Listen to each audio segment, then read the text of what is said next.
యెషయా గ్రంథం 13వ అధ్యాయం. ఆమోజు కుమారుడైన యెషయాకు బబులోను గూర్చి ప్రత్యక్షమైన దేవోక్తి. జనులు ప్రధానుల ద్వారములలో ప్రవేశించుటకు చెట్లు లేని కొండ మీద ధ్వజము నిలువబెట్టుడి, ఎలుగెత్తి వారిని పిలువుడి, సంఘం చేయుడి. నాకు ప్రతిష్ఠితులైన వారికి నేను ఆజ్ఞ ఇచ్చి ఉన్నాను. నా కోపము తీర్చుకొన వలెనని నా పరాక్రమశాలురును పిలిపించి ఉన్నాను. నా ప్రభావమును బట్టి హర్షించు వారిని పిలిపించి ఉన్నాను.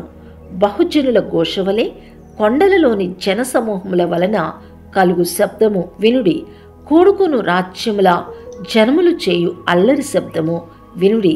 సైన్యములకు అధిపతియగు యెహోవా యుద్ధమునకై తన సేనను వ్యూహక్రమముగా ఏర్పరచుచున్నాడు. సర్వలోకమును పాడు చేయుటకై ఆయన దూరదేశము నుండి, ఆకాశ దిగంతముల నుండి యెహోవాయును ఆయన క్రోధము తీర్చు ఆయుధములను వచ్చుచున్నారు. యెహోవా దినము వచ్చుచున్నది, ఘోషించుడి. అది ప్రళయము వలె సర్వశక్తులకు దేవుని యొద్ద నుండి వచ్చును. అందుచేత బాహువులన్నీ దుర్బలములగును, ప్రతివాని గుండె కరిగిపోవును. జనులు విభ్రాంతి నొందుదురు, వేదనలు దుఃఖములు వారికి కలుగును. ప్రసవ వేదన పడు దాని వలె వారు వేదన పడిదురు. ఒకరినొకరు తేరి చూతురు, వారి ముఖములు జ్వాలల వలె ఎర్రబారును. యెహోవా దినము వచ్చుచున్నది, దేశమును పాడు చేయుటకును, పాపులను బొత్తిగా దానిలో ఉండకుండా నశింప చేయుటకును, క్రూరమైన ఉగ్రతతోనూ ప్రచండమైన కోపముతోనూ అది వచ్చును.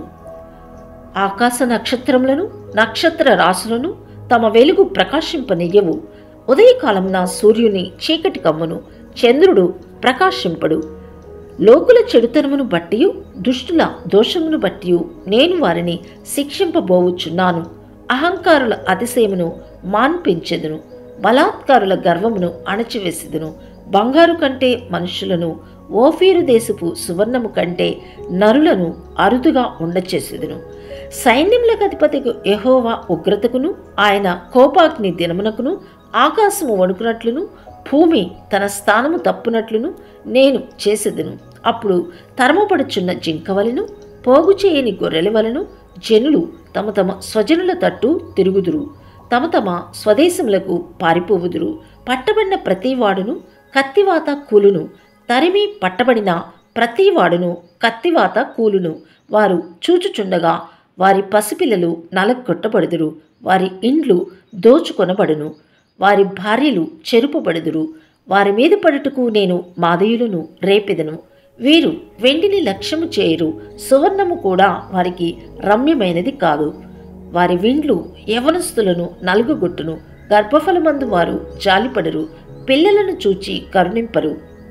అప్పుడు రాజ్యములకు భూషణమును, కల్దీయులకు అతిశయాస్పదమును, మహత్యము నగు బబులోను దేవుడు పాడు చేసిన సొదొమ గొమొర్రాల వలె అగును. అది మరెన్నడను నివాస స్థలముగా ఉండదు. తరతరములకు దానిలో ఎవడునూ కాపురముండడు. అరబీయులలో ఒకడైనను అక్కడ తన గుడారము వేయడు. గొర్రె కాపరులు తమ మందలను అక్కడ పరుండనీయరు. నక్కలు అక్కడ పండుకొను, గురుపోతులు వారి ఇండ్లలో ఉండును, నిప్పుకోళ్లు అక్కడ నివసించును, కొండ మేకలు అక్కడ గంతులు వేయును. వారి నగరులలో నక్కలను, వారి సుఖ విలాస మందిరములలో అడవి కుక్కలను మొరలిడును. ఆ దేశమునకు కాలము సమీపించియున్నది, దాని దినములు సంకుచితములు.